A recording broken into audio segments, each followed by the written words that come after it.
Hey, it's Rod. Thanks for stopping by. Well, today I'm going to start my Grizzly Tools ukulele kit build. Now, I'm not sponsored by Grizzly Tools. It's just where I got the kit. It's a really good kit to start off with. But the first thing I need to do is I need to fit the neck to the body. Make sure that it fits nice and flush. This one, it fits, but it's not exactly flush. It wants to rock a little bit. Okay, the first thing I need to do is I need to tape a piece of sandpaper to the top of the body. Need to make sure it's nice and tight on the body and shapes to the contour of the top. All right, now that I have that on here, I can take the neck. Now, on the body, there is a center mark. I don't know if you can see it.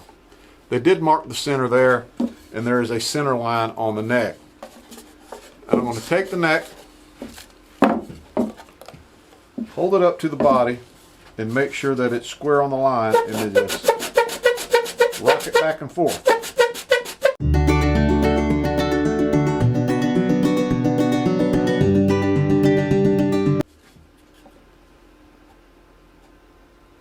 Okay, that's pretty good. It doesn't want to rock back and forth anymore. So the next thing I need to do now is stain the body. I went ahead and taped the sides up to keep the dye off the white binding. I will probably have to sand it anyway. I didn't put any on the top because I've got to sand that and it'll clean it right up. So what I'm going to do first is I'm going to do the top with the jet black. I'm not going to try to do a sunburst or anything. I'm just going to do it in a light brown. But we're going to do the black so I can bring out the highlights in the wood.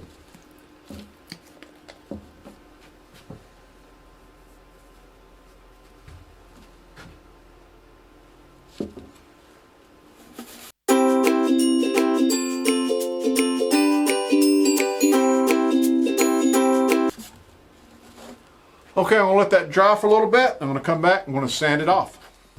Okay, it's dried, and I want to take some 320 grit paper and we'll sand it down.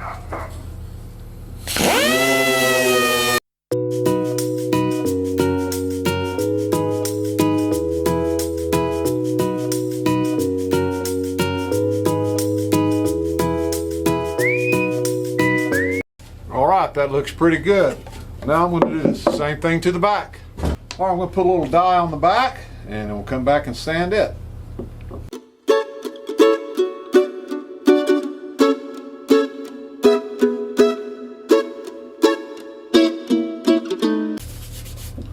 Let that dry, come back and sand it.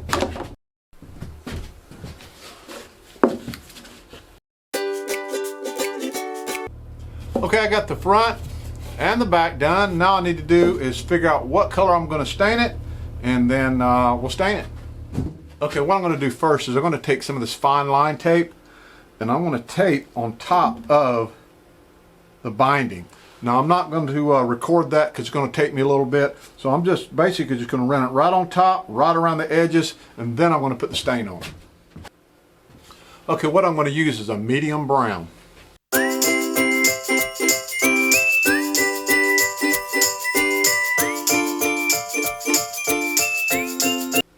You know, I think I might go ahead and put a little bit darker brown just around the edges, just to give it a little character.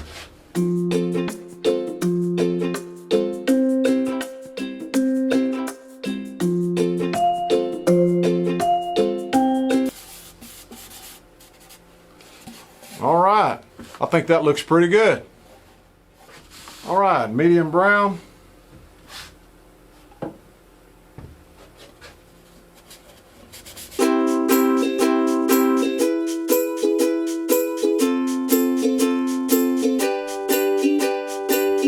Okay, that looks pretty good.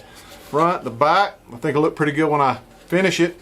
What I'm going to do now is I'm going to take this tape off, and I'm going to tape up the bindings on both sides. I'm going to do that off camera because it's going to take me a little bit, and then I'm going to stain the center dark brown. Okay, I got the bindings taped up on the side. That took me quite a bit to try to get it right on the line, so I'm going to stain the sides just dark brown. That's it.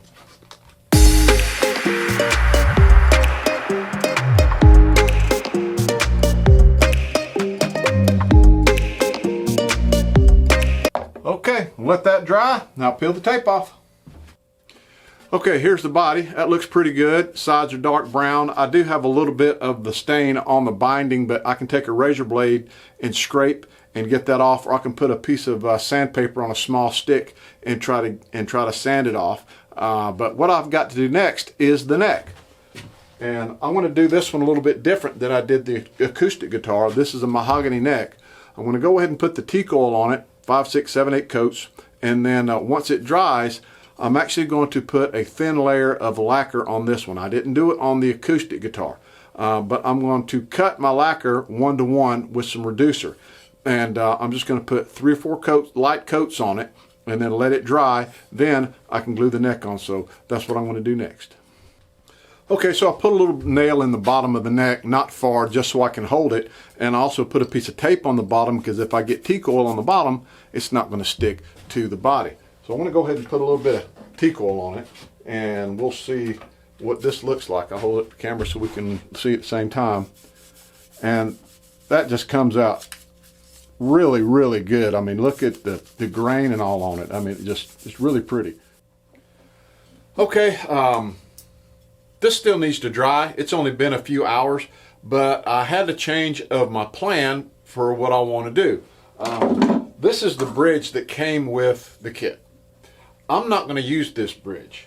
I'm gonna change the bridge and use a string through bridge instead of a pin bridge, and there's a reason for that, and I'll get to that when it comes time to string it up. I'll let you know why I'm going to do that. But I have to go ahead and glue this on today, because tomorrow I'm going to have to strap the fretboard down. I'm not going to glue it down, just strap it down and measure out the proper placement for this bridge. So, okay, I've already got my strap around the body. I didn't want to have to worry about taking it around the neck. I'm going to go ahead and put some glue on the neck.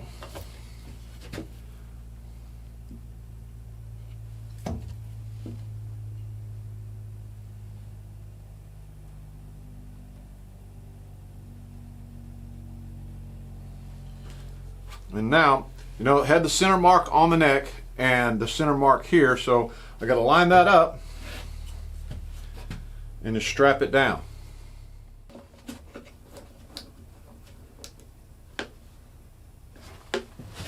Okay, I got that snug. Now I got to make sure my neck is flush. Okay, I got the neck glued and strapped on. It's nice and even with the body. What I have to do next is come back and set the position for the bridge. But that's going to be in part 2. So hit that like and subscribe button. I appreciate you watching, and we'll talk to you later.